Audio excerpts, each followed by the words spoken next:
Crushed to soft pulp, paper and papyrus is placed on racks to dry. It's the raw material that a university professor is using to make sanitary pads. What we know, there are very few biodegradable sanitary pads in the entire world. We happen to be in the right place at the right time where people are now talking about environment. But we know that if you go on the shelves of any shop in Europe or America, the pads that are available are not biodegradable.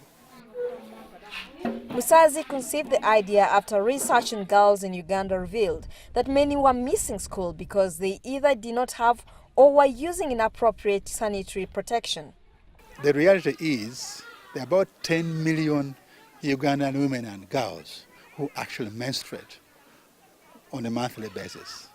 Unfortunately, because of poverty, we believe that less than 1 million Ugandan women actually use pads. So the market is not as large as it should be. It is artificially there, but because they're not sensitized, they actually don't buy the pads in such quantities. So that is still a bottleneck.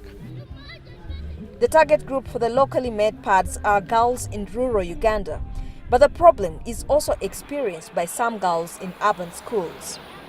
Yeah, it's true, because some girls or some children stay with their stepmothers, and their step-parents can't even take care of them, and they can't give them anything to use. These locally made pads cost about 50 US cents for a pack of 10, almost half the cost of other imported brands. But the team behind them says many Ugandan rural girls still can't afford them, and it believes the government needs to put programs in place to give such girls free access to sanitary towels. A big percentage of the pads are sold to the United Nations High Commissioner for Refugees and distributed to refugee camps in the country free of charge. Local non-governmental organizations also purchase the pads and distribute them to disadvantaged girls. Kenya is already distributing free sanitary pads to girls in rural schools. At the moment, Kenya and Tanzania have waived taxes on sanitary pads imports, but Uganda hasn't. It's hoped such a move will be discussed in Parliament soon. Isabel Nakirya, CCTV, Kampala.